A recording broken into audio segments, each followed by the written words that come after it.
Marcos 9, 49 e 50. Diz assim a palavra do Senhor: porque cada um será salgado com fogo. Bom é o sal, mas se o sal vier a tornar-se insípido, como lhe restaurar o sabor? Tende sal em vós mesmos e paz uns com os outros. Vamos orar.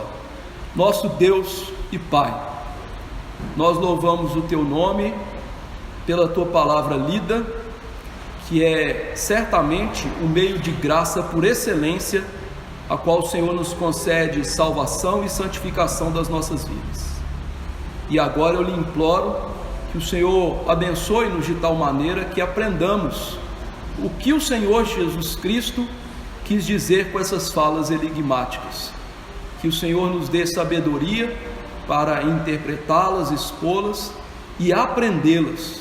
Que guardemos essas palavras no coração para praticar e para também nos desviar do mal, que é a sabedoria do Senhor para as nossas vidas.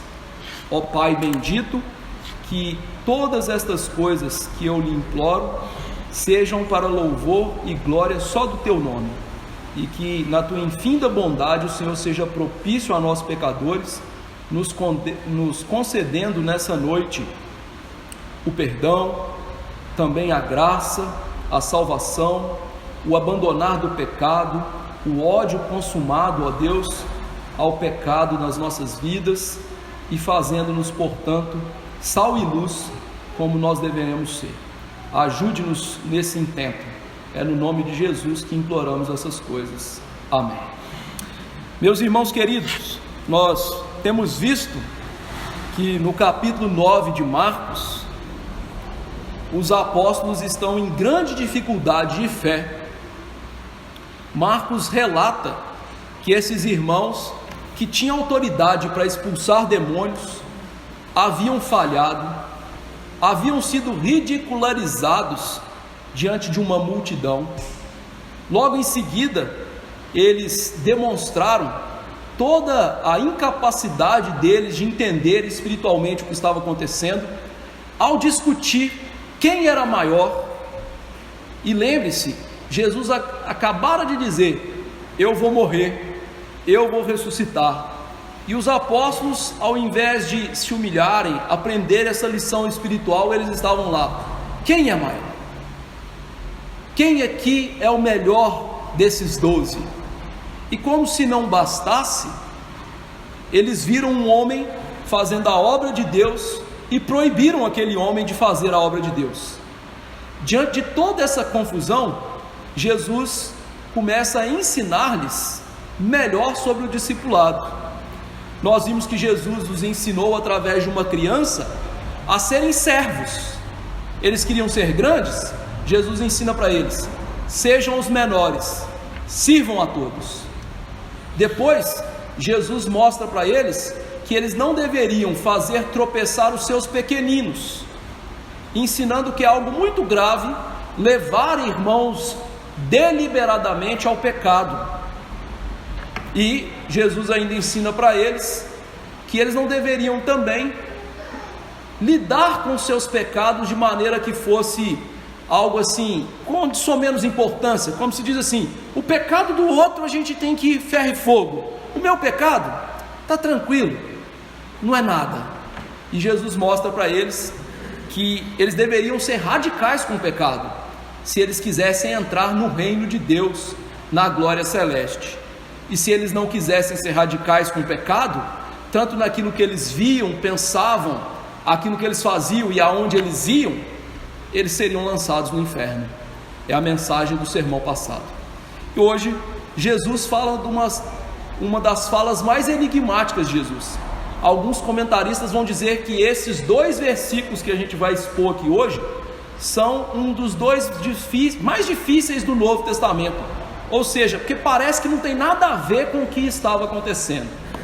Mas com a graça de Deus, nós vamos aprender o que Jesus quis dizer com um fogo que salga. Pois bem, o que Jesus queria ensinar com essa fala enigmática dele? Que os discípulos de Jesus são santificados para serem sacrifícios vivos a Deus. Então os discípulos, eles passam pelo processo de santificação, de mortificação do pecado. Objetivo: serem sacrifícios vivos a Deus. O primeiro ponto do nosso sermão está no verso 49, em que Jesus vai mostrar como esses discípulos são limpos, como eles são santificados.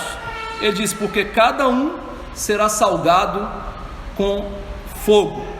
Veja, meus irmãos, que Jesus aqui está continuando a ensinar os discípulos. Ele acabou de dizer para eles não serem uma cilada para os outros e não serem uma cilada para eles mesmos. E Jesus acabou de ensinar para eles mortificarem o pecado radicalmente. Corta uma mão, corta um pé, arranca um olho. Ou seja, sejam radicais com o pecado. E agora Jesus vai ensinar o como ser radical com o pecado, que é esse verso 49. E para ensinar isso, Jesus entra profundamente na teologia bíblica do Antigo Testamento, principalmente lá no texto de Levítico 2, que nós lemos aqui na nossa liturgia. Lá naquele texto, nós aprendemos sobre a oferta de manjares. E naquela oferta de manjares, e em todos os outros sacrifícios, Moisés ensinou para o povo de Deus que eles deveriam ter dois elementos: o fogo e o sal. Então Jesus usa essa ideia sacrificial do Antigo Testamento, do livro de Levítico, e usa essas duas palavras-chave, fogo e sal, para montar aqui uma mensagem para os discípulos. Na verdade, ele está interpretando teologicamente o que aqueles sacrifícios do Antigo Testamento simbolizavam na vida cristã, na vida do servo de Deus. Então cada sacrifício daquele apontava para algo. Vou dar um exemplo de o holocausto. O holocausto, você colocava os animaizinhos em cima do altar e ele deveria ser queimado completamente, não podia sobrar nada. O que aquilo simbolizava? O verdadeiro crente tem que dar tudo que ele tem a Deus, ou seja, todo o seu ser, toda a sua vida devem ser dedicados a Deus. Pois bem, o sacrifício de manjares também tem um significado espiritual através do fogo e do sal. O que Jesus estava ensinando para eles? Que para ter uma vida santa, eles precisavam do fogo. Que sentido o fogo? Lá em 1 Pedro 4,2, Pedro diz que as provações que surgiram no meio dos cristãos era como um fogo que os purificava. Então o fogo, na simbologia do Antigo e do Novo Testamento, significa algo que nos purifica, que nos limpa, que trabalha os nossos corações. Então Jesus está mostrando para eles: para vocês matarem o pecado, vocês precisam ter fogo na vida de vocês. Pastor, hoje você virou pentecostal. Não, gente, tem nada a ver com aquelas coisas malucas que eles fazem por aí. Tem a ver com a provação que é dada na vida do crente e que purifica o crente, que limpa o crente, que mata o pecado na vida do crente. Então, dentro dessa simbologia, a primeira lição que os apóstolos teriam era: as aflições são necessárias para a nossa santificação.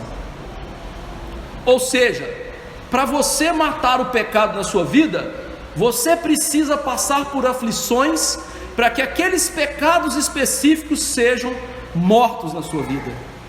E queridos irmãos, isso aqui vai de encontro à teologia triunfalista dos apóstolos. Quando Jesus disse que ele tinha que morrer na cruz, Pedro disse: não, Senhor, você não pode sofrer.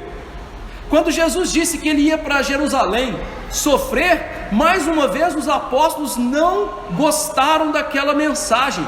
Então por duas vezes Jesus disse do sofrimento, e por duas vezes os apóstolos não gostaram do que eles ouviram. Então os apóstolos, por assim dizer, eles tinham muito dessa teologia triunfalista dos nossos dias, que crente não pode sofrer. Você não pode ter nada de errado na sua vida, você não pode sofrer. Mas ao pensar assim, nós alijamos, nós tiramos das Escrituras muitas e muitas páginas. Por exemplo, todo o livro de Jó. Jó conheceu mais a Deus por causa dos meses e meses de sofrimento que ele passou. O autor de Hebreus diz que o próprio Senhor Jesus Cristo aprendeu a obediência na sua natureza humana pelaquilo que ele sofreu. Então o que os apóstolos tinham que aprender aqui? Sofrer é bom para o cristão. Curiosamente, os crentes dos nossos dias, quando sofrem, reclamam. Quando sofrem, eles pensam: não sou filho de Deus, estou sofrendo. Quando eles sofrem, eles pensam o seguinte: Deus não me ama. Tudo isso é uma visão inadequada do sofrimento. O sofrimento é o fogo de Deus para purificar nossas vidas, para nos santificar, para matar o pecado, para cortar o pé, a mão e arrancar os olhos dos pecados queridos das nossas vidas. Deus usa essas provações não só para tirar o pecado, mas para mostrar o pecado, para que conheçamos profundamente o nosso coração, para que vejamos o orgulho, a altivez de espírito, para que vejamos o apego às coisas materiais e inúmeras outras coisas que estão lá alojadas no nosso coração. Vou dar um exemplo bíblico simples. Davi conheceu o orgulho dele quando Deus o entregou na mão de Satanás para recensear Israel. E aí ele nota o quê? Que ele era orgulhoso. E aí ele escreve o Salmo 19, né? Me livre, Senhor, da soberba, então ficarei livre de grande mal. Ou seja, Deus deixou que aquele homem caísse em tentações, provações, para que ele conhecesse o coração dele. Então provações são boas. O fogo da aflição é bom, gera paciência, gera humildade e nos faz ver a função peculiar de Deus de nos provar, de nos transformar. Por isso um dos puritanos dizia que as provações são professores na mão de Deus, para que nós aprendamos a ser cada vez melhores crentes. E uma das coisas que mais nos ensina nas provações são as derrotas. Nós aprendemos muito mais com as derrotas do que com as vitórias. Nós aprendemos muito mais quando nós sofremos os baques da vida do que quando nós estamos bem. Por isso Pedro disse: não estranheis o fogo ardente que surge entre vós, destinados a provar-vos. Não julgue isso coisa extraordinária. Alegrai-vos na medida em que sois co-participantes do sofrimento de Cristo, para que na revelação da sua glória você se alegre exultando. Segunda lição que os apóstolos teriam em relação ao fogo da aflição: a certeza de serem filhos de Deus. Como eu disse, os crentes têm mania de, diante das aflições, diante das dificuldades, reclamar. Mas nós deveríamos dar glória a Deus nas dificuldades e aflições da vida, porque elas nos ensinam que nós somos filhos de Deus. Quem diz isso é Hebreus 12, 6 a 8. Porque o Senhor corrige a quem ama e açoita todo filho que recebe. É para a disciplina que perseverais. Deus vos trata como filhos. Pois que filho há que o pai não corrige? Mas se estais sem correção, de que todos se têm tornado participantes, logo sois bastardos e não filhos. Deixa eu ilustrar para você o que o autor de Hebreus está dizendo aqui. Imagine que você esteja com seus filhos num lugar, num restaurante ou num shopping, que tem lá aqueles parquinhos. Já viu o parquinho que tem para criança brincar?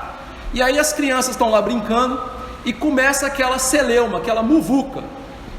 E aí você olha e vê que sua criança está no meio e que ela está fazendo coisas feias. Você vai até lá e você bate nos filhos de todo mundo? Você disciplina quem? O seu filho. Por quê? Porque os outros não são seus filhos. É isso que o autor de Hebreus está dizendo. Deus é assim. Deus trabalha disciplinando os crentes. Deus trabalha no pecado dos crentes. Isso significa o quê? Se você está vivendo em pecado e sua vida está prosperando, cuidado, é bem provável que você não seja crente, porque Deus disciplina os seus filhos, Deus açoita a todos, o autor de Hebreus diz. E os apóstolos agora aprenderiam essa teologia de que, ao sofrer, eles não seriam menos crentes, eles não seriam menos importantes, por assim dizer. Pelo contrário, eles veriam que eles eram filhos de Deus. E meus irmãos, ao sofrer então pelo seu pecado, ou ao sofrer por até estar fazendo o que é certo, saiba disso, Deus está lhe disciplinando, Deus está trabalhando o seu coração, Deus está agindo como Pai na sua vida. Terceira lição que os apóstolos apresentariam, ou aprenderiam aqui na apresentação de Jesus, através da metáfora do sal e do fogo, e da santificação que viria, eles seriam sacrifícios santos a Deus. Eles aprenderiam que a vida cristã não é vivida com base nas nossas preferências ou nos nossos objetivos. A vida cristã é para ser vivida em servidão a Deus. Ou seja, a maneira correta de viver é a maneira da santidade. A maneira da santidade é a maneira bíblica de se viver. Então, todo crente, para ser um sacrifício a Deus, para ser agradável a Deus, ele tem que viver segundo as normas de Deus, e não segundo a sua norma, aquilo que ele pensa, não viver segundo as suas ideias. Afinal, ele vai viver para Deus, ele vai ser um sacrifício para Deus. E isso contraria a maneira como os cristãos querem viver hoje. Eles olham para a Bíblia, veem lá o que Deus manda fazer e dizem: não vou fazer assim não, eu acho que isso aí não está certo não. Ou às vezes eles olham pastores fiéis e falam assim: não, esse sujeito é muito radical, não vou viver isso não, eu acho que não é assim não. E aí eles procuram falsos mestres que falam aos seus ouvidos e pregam uma vida cristã que não tem nada a ver com as Escrituras. Qual é o parâmetro dessa vida em que nós somos sacrifícios agradáveis a Deus? Paulo diz lá em Romanos: não vos conformeis com este século, mas transformai-vos pela renovação da vossa mente, para que experimenteis qual seja a boa, agradável, perfeita vontade de Deus. Ou seja, para sermos sacrifícios agradáveis a Deus, nós temos que viver segundo a vontade de Deus, e que é contrária à vontade desse mundo. Vou dar um exemplo: calcanhar de Aquiles. O movimento feminista diz o que? Mulher, seja independente, você não precisa ser submissa ao seu marido. Não, você pode largar seus filhos numa creche, trabalhar o dia inteiro e achar que está tudo certo. É assim que a Bíblia fala para a mulher ser? A Bíblia diz o que? Mulheres, sede vós submissas ao vosso próprio marido. Lá em 1 Timóteo 2, Paulo diz que a mulher é preservada na função de mãe. Mas quantas mulheres cristãs abandonam a sua função de mãe e querem mandar no marido e se dizem boas cristãs? A quem que elas estão se conformando? A Deus? As Escrituras? Estão sendo sacrifício agradável a Deus? Só se for ao Deus chamado Satanás. Ser um sacrifício agradável a Deus é viver de maneira contrária a esse mundo, é viver de acordo com os parâmetros das Escrituras, segundo as Escrituras. Isso vale para nós homens, que hoje nos tornamos frouxos e as nossas mulheres mandam em nós e nós não fazemos nada.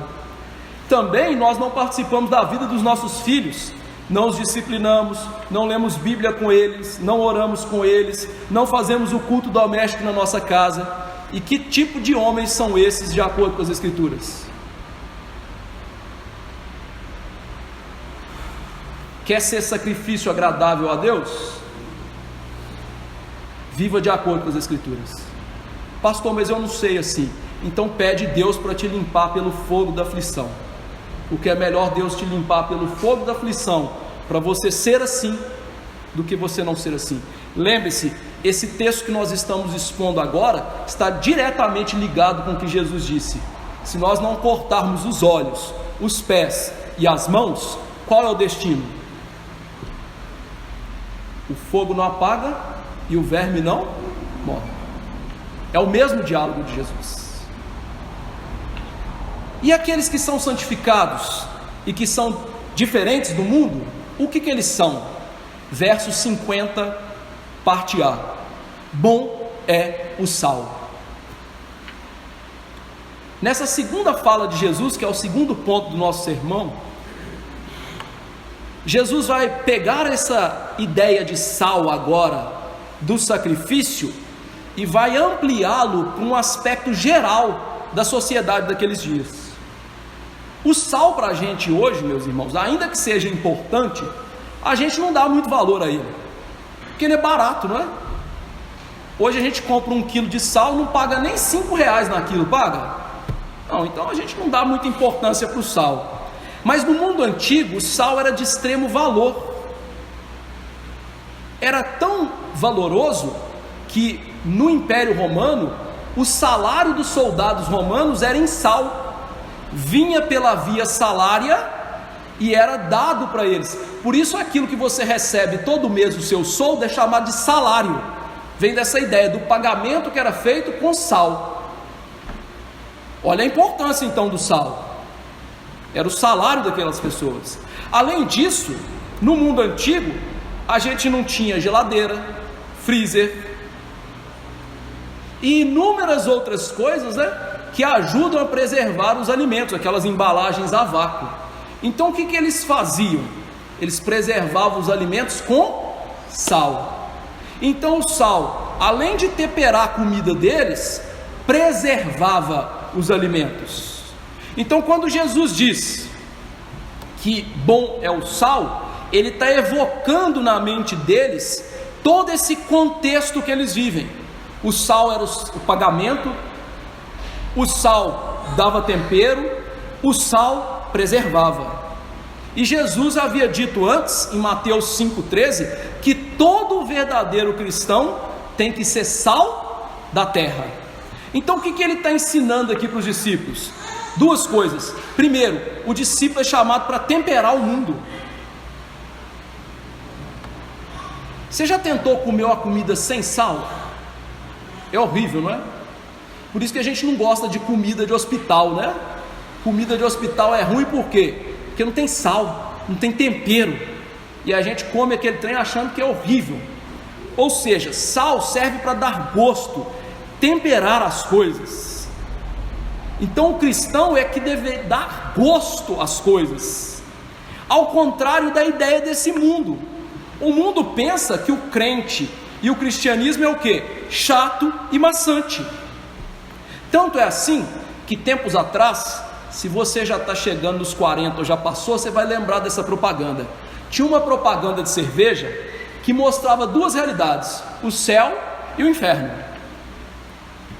Céu e inferno na mesma tela.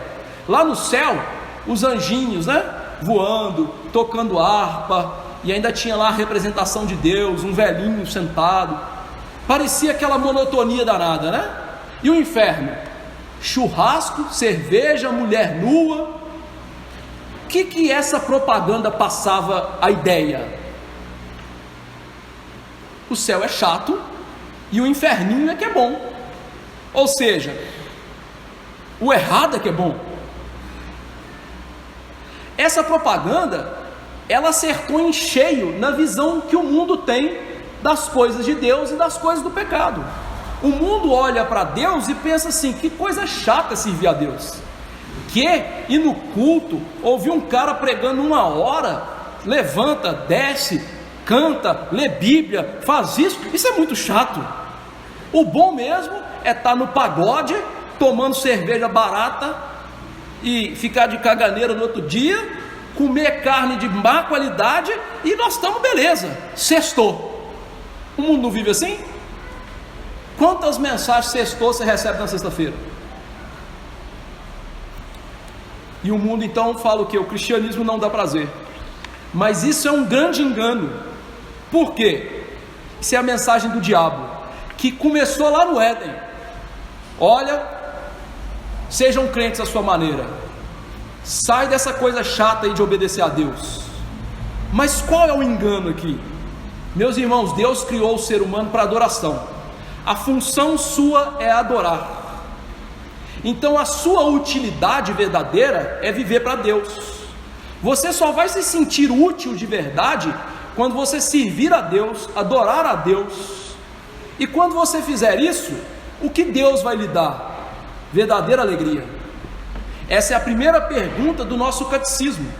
Qual é o fim principal do homem? O fim principal do homem é glorificar a Deus, ou seja, viver para Deus e gozá-lo para sempre, ter prazer em Deus para sempre. Então o verdadeiro prazer não vem através do pecado, o verdadeiro prazer vem através do serviço a Deus. E por que que o prazer verdadeiro não vem através do pecado das coisas desse mundo? Simples. O autor de Eclesiastes diz que Deus colocou a eternidade no coração do homem. Significa que o seu coração, o meu coração, é imaterial, é imortal. O coração se refere à alma, sede dos sentimentos, das vontades, das elucubrações da nossa mente. Se a sua alma é imortal e espiritual, o que vai agradá-la? Coisas eternas e espirituais, que vêm de Deus e não da matéria. Por isso, coisas materiais, passageiras, não dão alegria verdadeira ao homem. É só um paliativo, trazem alegria momentânea, logo passa. Veja um indivíduo que é bebum. Ele bebe, esquece dos seus problemas, cai, briga com a esposa, bate no filho, no outro dia está de ressaca, e não só está de ressaca, mas está de ressaca moral. Cadê a alegria? Desapareceu. A alegria verdadeira então está em Deus. Salmo 16:11 diz: tu me verás os caminhos da vida, na tua presença há plenitude de alegria, na tua destra, Senhor, delícias perpetuamente. Então como que o crente tempera essa vida? Mostrando essa mensagem para o ímpio, mostrando a verdade para o ímpio. Pare de correr através das coisas desta vida para a alegria e sentido da sua vida. Ou seja, mostre para ele que o sentido da vida e a alegria da vida não está no dinheiro que ele ganha, no quanto ele come, no quanto que ele dança, no quanto que ele gasta nesse mundo, no quanto ele viaja, no quanto ele faz de sexo. Mostre para ele que sem Cristo Jesus, você, ou o ímpio, digamos assim, jamais terá o prazer verdadeiro. E é assim que o crente tempera o mundo. Por isso Paulo diz que a nossa palavra tem que ser temperada com sal. Ela tem que mostrar essa verdade. A graça do mundo é ser um verdadeiro crente, e o ímpio jamais desfruta dessa verdadeira graça. Pense bem, o que você prefere? Tomar um bom vinho até cair, ou tomar um bom vinho lembrando de Jesus dizendo: jamais tomarei do fruto da videira até que eu venha no reino de meu Pai? Você percebeu a diferença dessas duas coisas? Uma é um fim em si mesmo, uma é para aliviar da dor do pecado e da consciência, e a outra é para louvar a Deus em santa esperança daquele dia que nós vamos tomar um vinho novo com Jesus. Só o crente pode fazer isso. Em segundo lugar, ser sal significa preservar. Meus irmãos, o mundo, depois que Adão e Eva caíram, se tornou um lugar podre, cheio da maldição do pecado e da corrupção. Podemos dizer então que o mundo é um mundo em apodrecimento, corrompido e se tornando ainda mais corrompido, como uma carne. Imagina uma carne que ela está apodrecendo. O que vai acontecer com ela? Ela vai se tornar boa para consumo? Não, ela vai apodrecer cada vez mais e cheirar mal. O mundo, como disse João, jaz no maligno. Ele está apodrecendo, ele está em decomposição. E quem que consegue impedir o avanço rápido dessa decomposição? A igreja.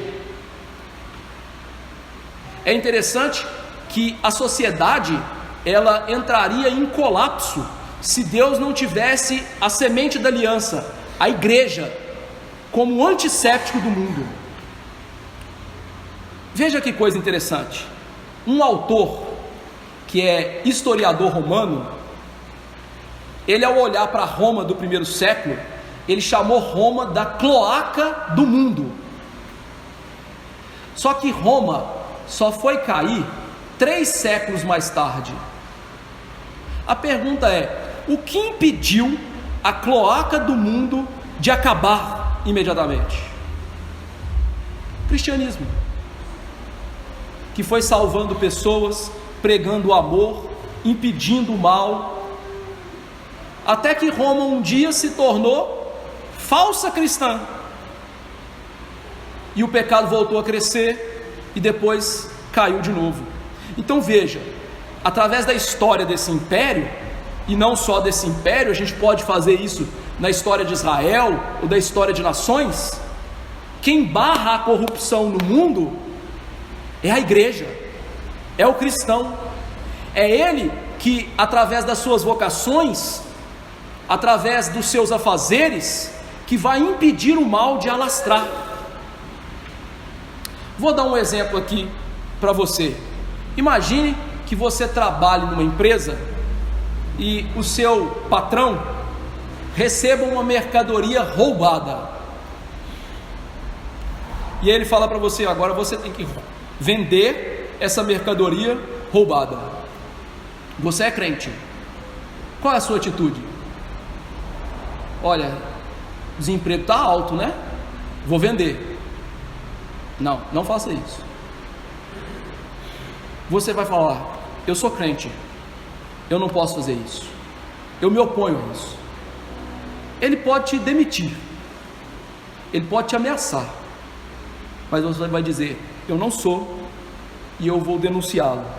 E você então denuncia, e ele é pego com esse mal, e aquela venda é impedida. Você coibiu o mal. Podemos dizer também, se você fosse, por exemplo, um político, em que uma lei absurda fosse ser aprovada, e através da sua influência você mostrasse que aquela lei, ela é ridícula, esdrúxula, e que ela não pode ser aprovada, e ela então não passa. É uma maneira. Existem inúmeras maneiras de você coibir o mal, através da sua prática cristã, de ser sal nesse mundo. Por exemplo, pais. O filhinho já nasce pecador. O que ele vai fazer? Viver uma vida de pecado. Como você vai coibir isso na vida dele? Disciplina corretiva e disciplina formativa, ensinando a ele o evangelho e lhe punindo pelos seus pecados, mostrando a ele que aquilo é um grande mal e que aquele caminho não é um caminho bom a ser seguido. O que você vai fazer? Coibir o mal naquela casa. Então, queridos irmãos, Deus nos chama para ser sal nesse mundo, para impedir o mal de avançar. Mas e se isso não acontecer? Ele diz aí: se o sal se tornar insípido, como restaurar o sabor? Para a gente entender o que ele está dizendo, a gente vai ter que voltar um pouquinho para falar de sal. O sal naquela época não era feito como hoje, minerado como hoje, por aí vai. Então o sal, muitas vezes vinha daqueles pântanos e lagoas que estavam ali perto do Mar Morto. Ou seja, ao contrário, eles tiravam o sal do Mar Morto, mas tinham pântanos e lagoas ali perto, que às vezes faziam o quê? Pela chuva inundavam. E ao inundar, ia aonde? Onde ficava o sal. E o sal fazia o quê? Misturava. E ficava rico em cálcio. E ao ficar rico em cálcio, ele deixava de ser sal. Então o que fazia com aquilo? Nada. Julgava no caminho e os outros pisavam em cima. Então Jesus usa essa figura deles, vai lá para o Mar Morto, tirou o sal, lagoa encheu, avacalhou o sal, serve para quê? Para nada. Para dizer o que para eles? Primeira coisa, quem está sendo a grande influência dos apóstolos aqui em relação ao reino? Escribas e fariseus, que eram legalistas, tinham uma religião formal e que não serviam a Deus de coração, ou seja, tinham perdido o sabor da vida. Por isso Jesus em Mateus 8:12 diz que muitos filhos do reino seriam lançados fora para ser pisados pelos homens. Então Jesus está mostrando para eles um tipo de religiosidade que não presta. Mas como ele está falando direto com os apóstolos, a implicação é clara. O que acontece? Se esse sal, que é o crente, perder o seu sabor, significa o quê? Ele nunca foi crente. O autor William Hendricks, ele diz assim como o sal, que depois de haver perdido o sabor, não é restaurado, assim também aqueles que foram treinados no conhecimento da verdade, se dizem crentes, mas se posicionam contra a palavra do Espírito Santo e se endurecem em relação à vida bíblica, nunca podem ser renovados para arrependimento. Ou seja, nunca foram verdadeiros crentes, porque nunca foram sal de verdade.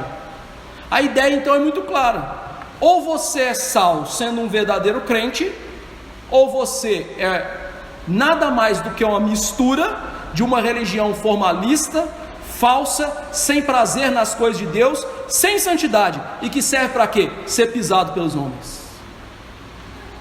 Que aqui refere-se ao juízo temporal e eterno.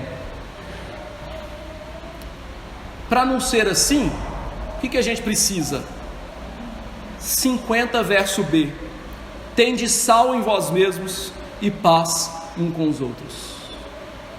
A última parte da fala de Jesus vai apontar para a realidade interna dos discípulos. É como se Jesus estivesse falando assim: e a vida de vocês aí?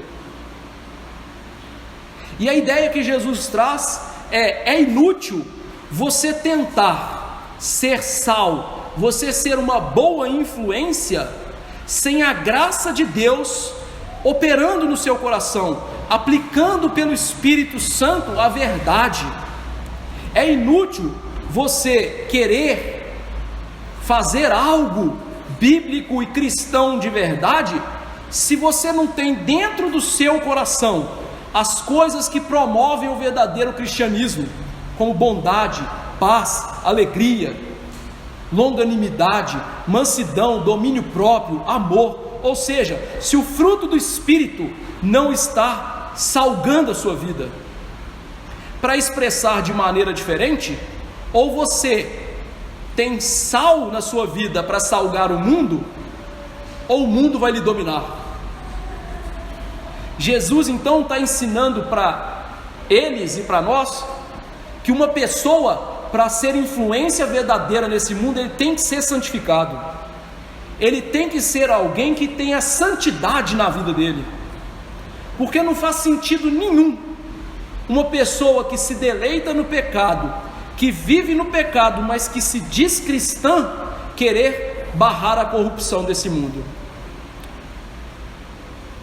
Ou seja, o crente tem que passar pelo processo de mortificação diária do pecado, para ter uma vida santa e então influenciar. Vou ilustrar para você. Imagine que você, ou homem ou mulher, esteja viciado no pecado da pornografia, e você lá no seu trabalho, você tem aquelas conversinhas frívolas com seus companheiros de trabalho, sabe? Aquela coisa, né? Despretensiosa: fulana, você está tão bonita hoje, ou bonitão, você está cheiroso hoje, sabe? Imagine que você se diz crente, e tem esse tipo de comportamento, e ainda participa daquelas rodinhas que o povo faz piada sexual, ou faz piada das coisas de Deus, e você participa. Então você é essa pessoa. E aí você então fica sabendo que um ímpio lá da sua empresa vai trair a sua esposa ou seu esposo. E aí você, paladino da justiça, né, chama ele no canto ou ela no canto e fala assim: olha, você vai trair a sua esposa, isso é errado. E aí ele então vira para você e fala assim: meu amigo, você é viciado em pornografia, você flerta com as meninas daqui, quem é você para me dar conselhos?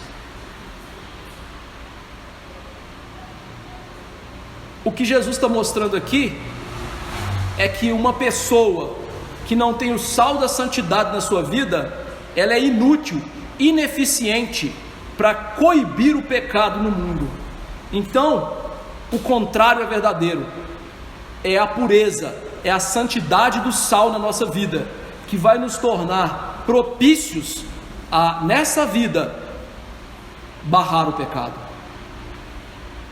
E nós fazemos isso somente quando nós nos adequamos em todos os parâmetros da palavra de Deus. Deixa eu fazer uma nota de rodapé. Eu não estou pregando aqui perfeccionismo. Nós vamos pecar até o último dia da nossa vida, até o derradeiro momento da nossa existência. Mas uma coisa é você pecar, outra coisa é você viver no parâmetro do pecado. São duas coisas diferentes. Eu costumo exemplificar isso com um atleta de fim de semana. A gente está bem com a pochetinha aqui, né? A gente joga futebol que dia? No sábado, não é? Então você pratica futebol? Não, você não pratica futebol. Mas agora imagine um atleta. Segunda ele está no CT regenerativo. Terça ele está no treino da academia. Quarta ele está no treinamento técnico. Quinta ele está lá numa tática de jogo. E por aí vai. E no domingo ele está jogando. Esse cara faz o quê? Ele pratica futebol. Deu para entender agora a diferença? O crente ele peca, mas ele não pratica o pecado. E ele então é determinado a viver tudo aquilo que é puro, tudo aquilo que é amável, tudo aquilo que é de bom termo das Escrituras. É isso que ocupa o coração dele, é isso aquilo que está no seu viver, no seu respirar diário. Ou seja, ele é impulsionado para viver para Deus, para amar a Deus. Isso é chamado nas Escrituras de amar a Deus. E se uma pessoa ama a Deus, o que ele tem? Paz com os outros. Ele ama os outros, porque o amor ao próximo é decorrente do amar a Deus. Você jamais vai conseguir amar o próximo se você não tiver amor a Deus, e você jamais vai conseguir também amar a Deus se você não amar o próximo. Essas duas coisas são entranhadas. E agora olha que coisa interessante. Qual foi a última coisa que os apóstolos fizeram no Evangelho de Marcos? Eles brigaram com um homem que estava fazendo a vontade de Deus. Eles proibiram um homem de fazer a vontade de Deus. Você não é do nosso grupinho, você não segue com a gente, então não faça a obra de Deus. Isso é paz uns com os outros? Não. Então o que os apóstolos tinham que aprender a fazer? Amar a Jesus em primeiro lugar, e depois aprender a amar o seu próximo, e parar de brigar com o próximo como eles fizeram. Antes de mandar nesse homem, a última coisa que eles haviam feito é: quem é o melhor dentre a gente? E eles estavam discutindo, brigando entre eles. Então os apóstolos sabiam bem amar o próximo? É isso que eles estavam precisando de aprender. Ter sal é amar a Deus e amar ao próximo. Mas o que é amar o próximo? A gente pensa assim, amar é gostar, né? Amar é ter interesse, amar é ser polido, ser educado com as pessoas. A gente define amor de uma maneira menos bíblica possível. Deixa eu ler um texto para você. Não é preciso ser um gênio da interpretação bíblica para você entender o que é amor aqui. Pois isto, não adulterarás, não matarás, não furtarás, não cobiçarás. E se há qualquer outro mandamento, tudo nesta palavra se resume: amarás o teu próximo como a ti mesmo. O amor não pratica o mal, de sorte que, o cumprimento da lei é o amor. Pergunta de vestibular então: o que é amar? Cumprir a lei, amigo, você acabou de ler. Então, amar é não adulterar, não cobiçar, não mentir, não desprezar o papai e a mamãe. Estou citando aqui a segunda tábua da lei. Então, amar é cumprir os mandamentos de Deus. Não tem nada a ver com ser polido, não tem nada a ver com gostar, não tem nada a ver com interesse romântico. Amar é viver os mandamentos de Deus. E buscar a paz com as pessoas envolve praticar os mandamentos de Deus. Então, querido irmão, Jesus está ensinando: sal ama a Deus, o sal ama o próximo. Mas tem uma aplicação pertinente aos apóstolos aqui, que também envolve para nós. Os apóstolos, como eu disse, eles acabaram de falar com o homem: não faça a obra de Deus. Então o que eles fizeram? Literalmente eles assumiram uma posição que não era deles e se intrometeram nos negócios do reino de Deus sem serem chamados. Então o que eles deveriam aprender com isso?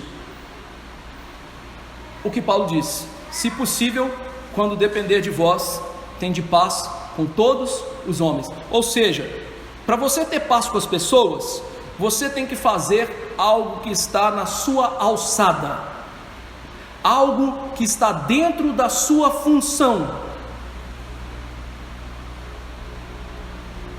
Eu vou exemplificar de maneira mais esdrúxula possível. Você já tentou ligar para a polícia, para chamar a polícia na sua casa? O cara pergunta para você assim: qual que é o nome da sua mãe? Qual que é o seu CPF? Qual que é o seu RG? Qual que é o seu endereço? Qual que é isso? Qual que é aquilo? Qual que é aquilo? Ele faz um questionário, né? Só falta ele perguntar o que você comeu ontem. E aí, meu amigo, a pessoa já entrou na sua casa, já bateu em você, já levou o que tinha que levar. Então, eu e você, com toda certeza, julgamos que esse sistema é ineficiente, não é? Agora, imagina você entrar dentro de um batalhão policial e bater na mesa e falar assim: vamos parar com essa palhaçada aqui, tem que ser diferente. Isso está dentro da sua alçada? Não. É ruim o que estava acontecendo? É ruim, mas não está no seu nível de atuação. Ou seja, o crente tem que parar de ser aquele cara chato, bisbilhoteiro, folgado, que entra em tudo quanto é coisa sem ter poder para isso. É isso. Provérbios chama isso de pegar um cachorro pelas orelhas. Tenta pegar um cachorro pela orelha aí. Isso é loucura. Então, querido irmão, para ter paz uns com os outros, além de amar as pessoas, nós temos que agir dentro da nossa esfera de atuação. Os apóstolos tinham que aprender isso, e nós temos que aprender isso. E por fim, eles iam aprender uma coisa: como que eles iam ser sal e luz, se dentro do grupinho deles eles estavam discutindo quem que é o maior aqui? Olha como é óbvio. Imagine que nós não gostemos de nós aqui, uns dos outros, e a gente vive brigando uns com os outros, vive discutindo uns com os outros. As pessoas lá fora que nos conhecem, eles vão ser atraídos para a igreja? Eles vão se sentir à vontade de vir à igreja? Ele vai olhar e falar assim: para que eu vou naquele lugar? O fulano briga com o ciclano briga com o Beltrano arranja confusão com o outro. Para que eu vou naquele lugar? Então, para ser sal e luz, tem que ter paz interna dentro da igreja. Quanta coisa, hein? Como viver esse texto? Qual é a principal preocupação da sua vida? Pensa rapidamente aí. Agora, qual a real preocupação da nossa vida como crentes? A principal, que tinha que ser do topo: ser sacrifício agradável a Deus. Isso deveria ser o top dos nossos desejos: ser sacrifício agradável a Deus. E para isso, ser santificado por Deus, mortificar o nosso pecado, para que então haja sal na nossa vida e as nossas vidas sejam aspiradas por Deus de maneira agradável. Assim como lá no Antigo Testamento tinha que ter o sal da aliança, no Novo Testamento tem que ter o sal da aliança: santidade, prática da palavra, desejo santo de viver para a glória de Deus. Então, querido irmão, procure todos os dias da sua vida ter como máximo do seu objetivo viver para a glória de Deus. Segunda coisa, quem tem o sal da graça deve viver de tal maneira que essa graça é evidenciada na sua vida. Ou seja, o verdadeiro cristão tem que ser reconhecido como tal. E esse é um dos grandes problemas do nosso cristianismo hoje, que não apresenta o radicalismo da palavra em relação ao pecado, a uma vida de santidade. Hoje as pessoas se identificam como crentes de uma maneira que é vergonhosa, numa lassidão de vida, num descomprometimento com as coisas de Deus. Não, o verdadeiro crente, essa graça tem que ficar evidente na vida dele pela palavra. A nossa vida, querido, tem que ser temperada com esse sal da prática das Escrituras, que quando as pessoas olharem para você vivendo, nas suas decisões, na sua fala, nas suas brincadeiras, em como você gasta o seu dinheiro, em como você dorme, em como você mora, em como você dirige, em todas as coisas, vão olhar e falar assim: esse sujeito é diferente. Para isso, deteste o pecado. Vai lá, arranca a mão, o olho e o pé do pecado querido da sua alma. Terceira aplicação: assim como o sal da graça vai conservar nossas consciências livres das transgressões, ele também vai conservar da mesma maneira a conduta nossa para com os outros, para que nós não ofendamos os pequeninos de Cristo, para estarmos em paz uns com os outros. Meu irmão, se você não consegue ter paz dentro da igreja, com as pessoas da igreja, com os líderes da igreja, tem alguma coisa errada na sua vida.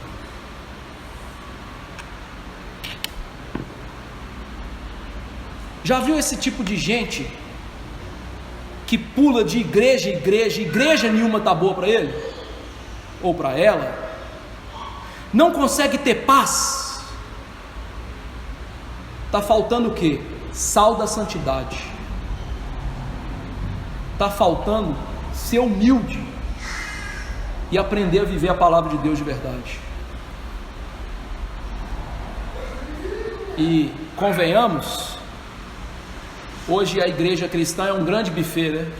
Não gostei daqui, vou para lá, não gostei de lá, vou para cá. É o buffet cristão, né? Onde que está o sal da santidade nisso? Segundo a Bíblia, não está lá. Quarta aplicação: a gente não tem somente que possuir o sal da graça, mas devemos conservar sua função e o seu sabor na nossa vida ao não nos revoltarmos contra a palavra de Deus e o cristianismo verdadeiro. Já viu aquelas pessoas que quando ouvem algo das Escrituras se revoltam? Eu me lembro até hoje, um dia que eu preguei que crianças são pecadoras e precisam nascer de novo, e uma família foi embora e nunca mais voltou da igreja. Nunca mais. Ora, o problema é o pregador que falou a verdade? Ou o problema é o pecador que não quer ouvir a verdade? A Bíblia não diz que a gente nasce na iniquidade e em pecado concebe a nossa mãe? Ou não está isso no Salmo 51, verso 5? Conserve o sal na sua vida, não se revoltando contra a palavra. O que tem de crente revoltadinho com a palavra hoje não é brinquedo. Isso aqui, isso aí é mentira, isso é bobagem, isso aí eu não sigo não. Irmãos, como uma pessoa dessa vai ter o sabor do sal? E como restaurar o sabor dessa pessoa? É o que Jesus disse, não tem como. Então cuidado ao ouvir a palavra e não se revoltar. Se submeta, mesmo que doa. Quinta aplicação: aqueles que não se apresentam como sacrifícios vivos da graça de Deus se tornarão sacrifícios da sua justiça. Aqueles que não desejam honrá-lo, Deus se fará honrar através deles. Eles serão salgados com o fogo do inferno. Sabe quem disse isso? Não é o pastor Fábio, é um puritano chamado Matthew Henry. Ou seja, ele mostra que aquilo que Jesus disse antes, sobre se você não corta sua mão, seu pé, seu olho, não de maneira literal, viu gente, metafórica, ou seja, se você não é radical com o seu pecado, você não consegue ser um sacrifício suave a Deus. E se você não é um sacrifício suave a Deus, você vai ser um sacrifício da ira de Deus. Por isso, queridos irmãos, peça a Deus para você devorar a carne do seu orgulho, que você consiga cortar a sua mão, ou seja, aquilo que você faz, cortar o seu pé, aquilo que você vai, onde você vai, e cortar o seu olho, aquilo que você vê e pensa, para que você entre na vida eterna, como Jesus disse. Peça isso a Deus. Isso não é algo que nós temos intrinsecamente em nós. Sexta aplicação: se certifique que a graça salvadora de Deus está na sua vida e está purificando o homem interior. Como é que eu sei que eu tenho graça na minha vida e que essa graça está me purificando? Em primeiro lugar, você obedece.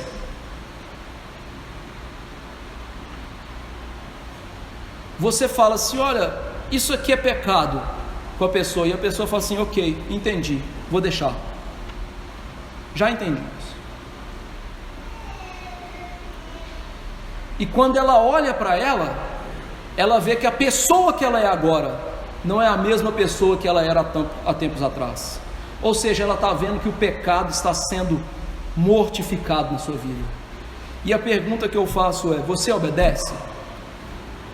Segunda pergunta: você está sendo santificado ou quando você olha para 3, 4, 5, 10 anos atrás, você é o mesmo crente em lassidão espiritual, né? O que o povo chama aí de crente Raimundo, né? Eu sei que é impossível ter um crente Raimundo, né? Mas um pé na igreja, um pé no mundo, né? Quer viver igual o mundo vive. Olhe para você, tem graça aí? Sétima aplicação: se tem graça, vive em paz. J.C. Ryle diz o seguinte: se tem graça, não procure grandes coisas, não se esforce por ganhar preeminência na igreja, viva vestido de humildade e de amor com quem ama a Jesus com sinceridade. Isso parece simples, mas não é. Mas há uma grande recompensa. E saiba, jamais poderemos fazê-la sem o perdão dos nossos pecados em Jesus Cristo e sem o poder do Espírito Santo nos ajudando. Então, peça a Deus todos os dias a ajuda do Espírito Santo para ser sal nesse mundo e ter paz com as pessoas. Oitava aplicação: você é sal nesse mundo? Lá na sua empresa, você atua dentro da sua esfera de tal maneira que você coíbe o mal, o pecado? Lá no seu bairro, você é o cara que, ou a mulher, que coíbe o mal, ensinando a verdade para os seus vizinhos, mostrando o pecado, mas também a salvação em Jesus Cristo?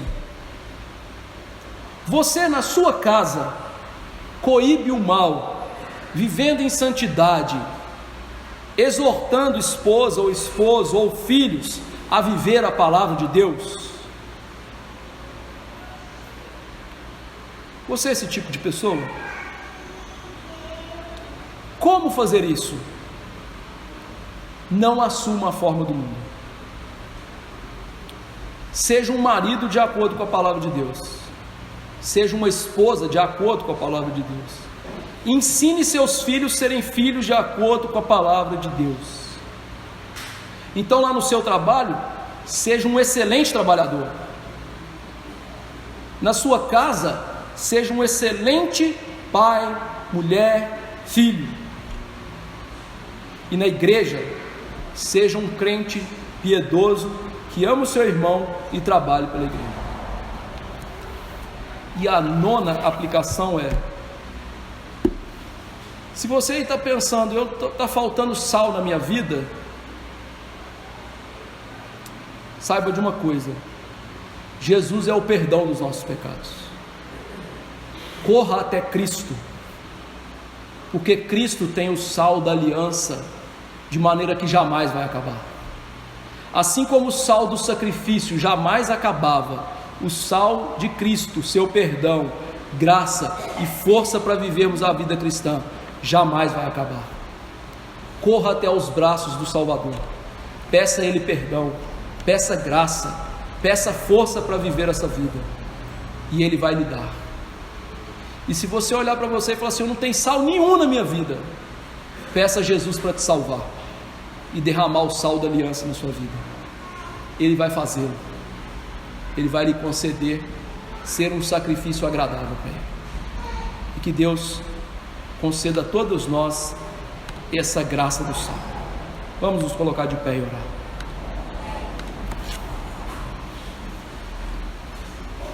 Senhor Todo-Poderoso, nós nos achegamos a Ti com vergonha, porque muitas vezes não temperamos esse mundo com a palavra da verdade e nem salgamos o mundo de maneira a coibir o avanço do pecado, do mal. Mas eu sei, ó Deus, que o Senhor é o Deus de toda graça, o Deus tardio irá, longânimo, assaz benigno, e por isso eu quero lhe implorar: tenha misericórdia de nós pecadores, sê propício a nós, Senhor, de tal maneira que o Senhor nos perdoe esse pecado terrível. E não somente nos perdoe, mas nos revigore pelo Teu Espírito para praticar a palavra. Que o Senhor nos ajude a ter sal em nós mesmos, amando a Deus e amando ao próximo, vivendo os mandamentos do Senhor nessa vida. Ó Deus, abençoe a igreja dos nossos dias, que não tem sido sal. É muito interessante que nós reclamamos dos nossos políticos, mas nós não olhamos para nós e reclamamos do fato de não sermos sal nesse mundo. Nós reclamamos dos nossos vizinhos e patrões, e nós não somos sal.